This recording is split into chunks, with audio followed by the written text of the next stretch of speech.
Hello everyone.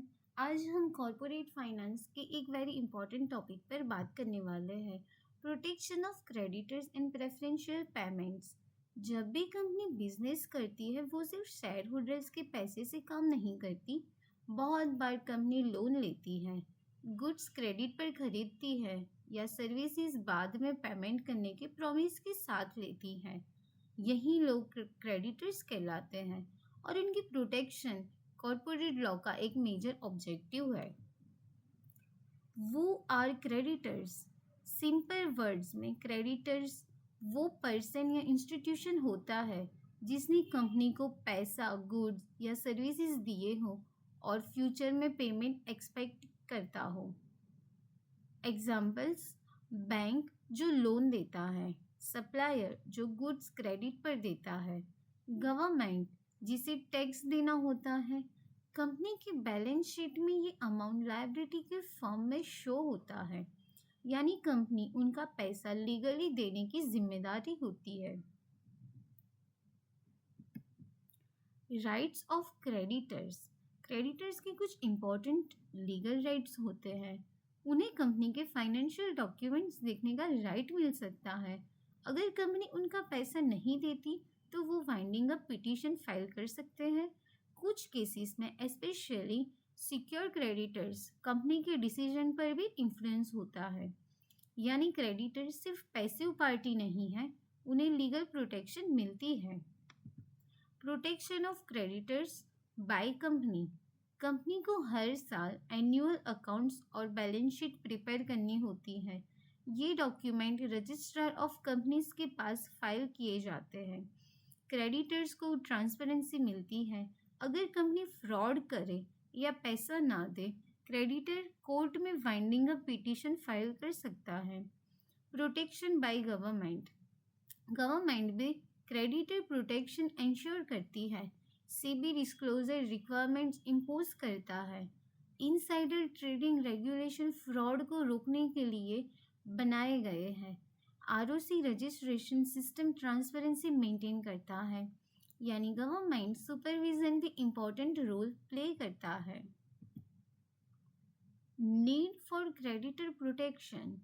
अब question है, creditor protection ज़रूरी क्यों है?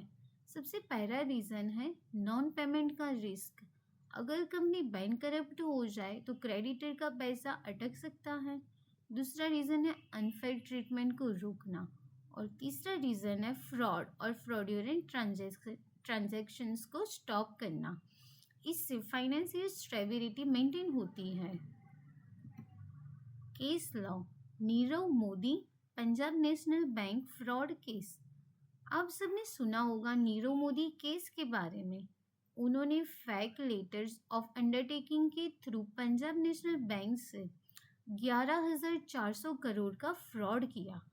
बैंक ऑफिशियल ने प्रॉपर ऑथराइजेशन के बिना लोन इश्यू किए। इस केस में क्रेडिटर्स यानी बैंक्स को ह्यूज लॉस हुआ। ये केस बताता है कि अगर स्ट्रॉन्ग मॉनिटरिंग ना हो तो क्रेडिटर इंटरेस्ट सीरियसली डैमेज हो सकता है। इसलिए लीगल फ्रेमवर्क स्ट्रॉन्ग होना बहुत ज़रूरी है। Preferential payments. प्रेफरेंशियल पेमेंट का मतलब है जब कंपनी इंसॉल्वेंसी या लिक्विडेशन के नियर हो और वो किसी पर्टिकुलर क्रेडिटर को पहले पेमेंट करे। लॉ ये इंश्योर करता है कि कुछ स्पेसिफिक क्रेडिटर्स को प्रायोरिटी मिले। ये कंपनीज एक्ट और इंसॉल्वेंसी लॉ के अंडर रेगुलेटेड है। वो गेट प्रेफरेंस। लिक्विडेशन के टाइम पे सबसे पहले पेमेंट मिलता है workman dues, secure creditors government dues. Shareholders को सबसे लास्ट में पेमेंट मिलता है, यानी शेयर होल्डर्स रिस्क बेरर होते हैं। लॉ का पर्पस है एम्प्लॉयज और सिक्योर क्रेडिटर्स को प्रोटेक्ट करना। Courts power. पेमेंट का ऑर्डर कोर्ट डिसाइड करता है। कोई भी स्टेट लॉ इस ऑर्डर में इंटरफियर नहीं कर सकता। कोर्ट इंश्योर करता है कि डिस्ट्रीब्यूशन फेयर हो। अगर एसेट सफिशिएंट नहीं है तो प्रोपोर्शनेटली डिस्ट्रीब्यूट किया जाता है। तो conclude, creditor protection corporate finance का एसेंशियल पार्ट है। ये एंश्योर करता है कि बिजनेसेस हॉनेस्ट तरीके से काम करे। स्ट्रॉन्ग लीगल फ्रेमवर्क फ्रॉड को रोकता है और प्रेफरेंशियल पेमेंट सिस्टम एंश्योर करता है कि इम्पोर्टेंट क्रेडिटर्स जैसे एम्प्लॉयज़ और सिक्योर लेंडर्स को प्रायोरिटी मिले। इसलिए कॉरपोरेट फाइनेंस सिर्फ फंड रेजिंग तक लिमिटेड नहीं है, ये फाइनेंशियल जस्टिस और स्टेबिलिटी का सिस्टम है। अगर आपको ये वीडियो हेल्पफुल हुआ हो तो please like share and subscribe. Thank you. Law पटाखा।